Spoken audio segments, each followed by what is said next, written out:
Hakeem Jeffries thought this was a smart move. Maybe not. Should make sure that the administration comes clean as it relates to the president's ability to continue to do the job. After coming up short on policy, the Democrats are choosing a new line of attack, focusing on President Trump's mental acuity. But they weren't prepared for the response that followed. You people are crazy. I'll let you know when there's something wrong. There will be someday. That's going to happen to all of us. And today, we're covering it all. So if you believe truth isn't partisan, hit the subscribe button and let's jump right into it. Well, to that end, James Comer had this investigation into the Biden auto pen, into Biden's cognitive abilities. Is this an investigation you all can pursue potentially next year into President Trump's health? Well, I think it's something that James Comer needs to answer for. Listen, at the end of the day, he spent all of this time obsessed. He's still obsessed with Joe Biden, right? Meanwhile, the president has failed to deliver on every single promise that he made to make life more affordable. Seems to be checked out as it relates to, the day-to-day engaging in the people's business. And yet we hear nothing but crickets from James Comer. I think that it's something that James Comer, if he's actually being honest about Congress being a separate and co-equal branch of government, we don't work for Donald Trump. We don't work for J.D. Vance. We don't work for their billionaire donors. We work for the American people.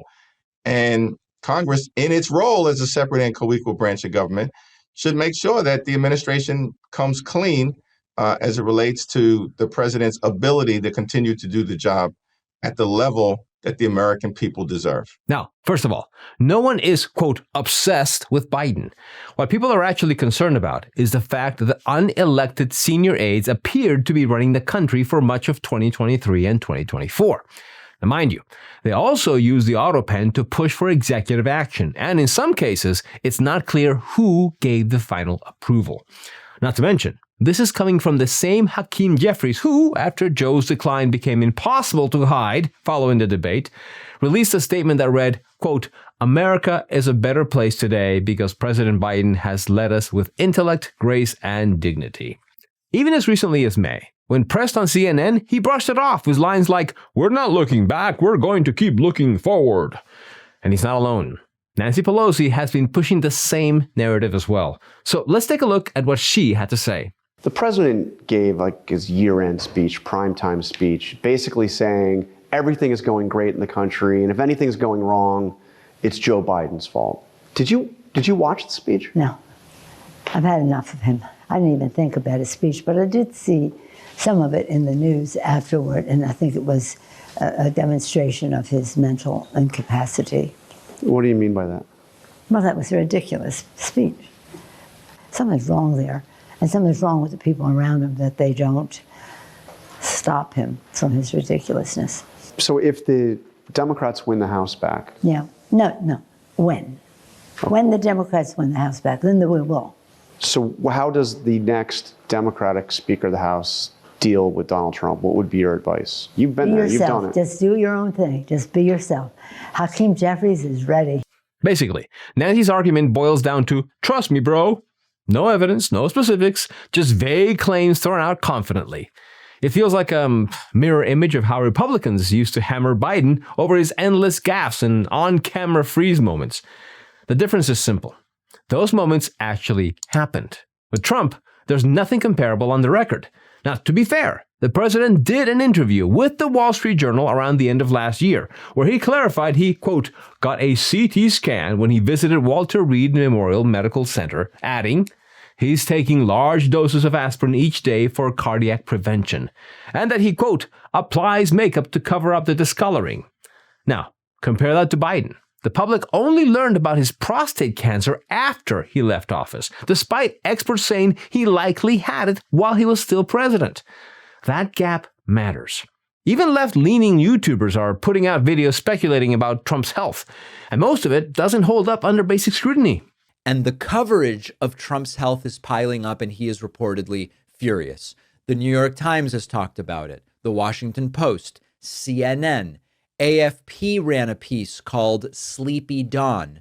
The Daily Beast said, this is the sequel nobody wanted to see. There are articles about Trump's physical health and argues about Trump's cognitive health. Now, one of the realities is that this is sort of like too late in the game. And what I mean by that is, for years, legacy and corporate media kind of bent over backwards to really not talk about Trump's health, where anything with Biden, if he looked off stage the wrong way, would become days of coverage. And there would be, I mean, entire books were written about it, breathless coverage, et cetera.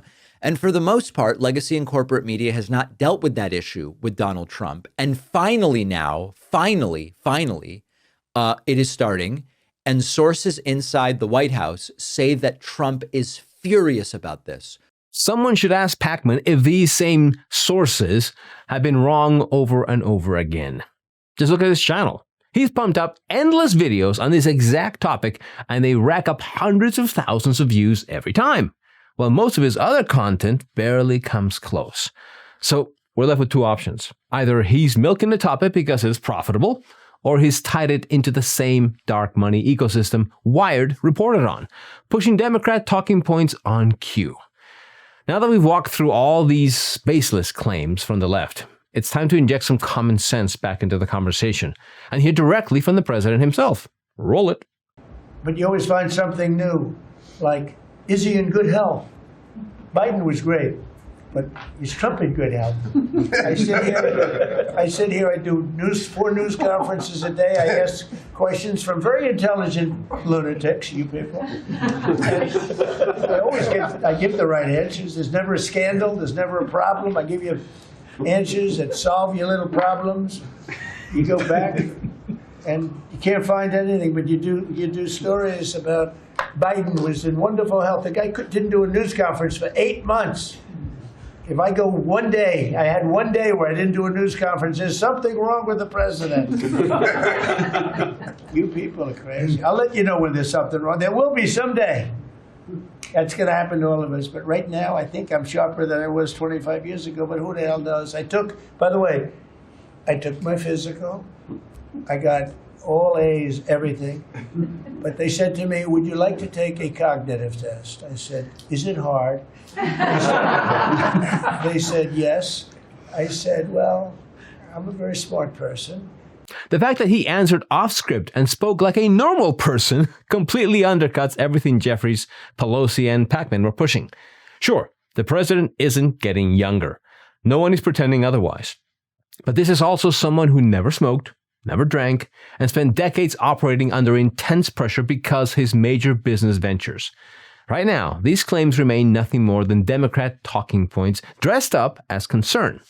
And if something actually does change down the road, God forbid, you can rest assured we'll be there first to report it. Let me know in the comments your thoughts on this story. Don't forget to like and subscribe, and remember, keep thinking.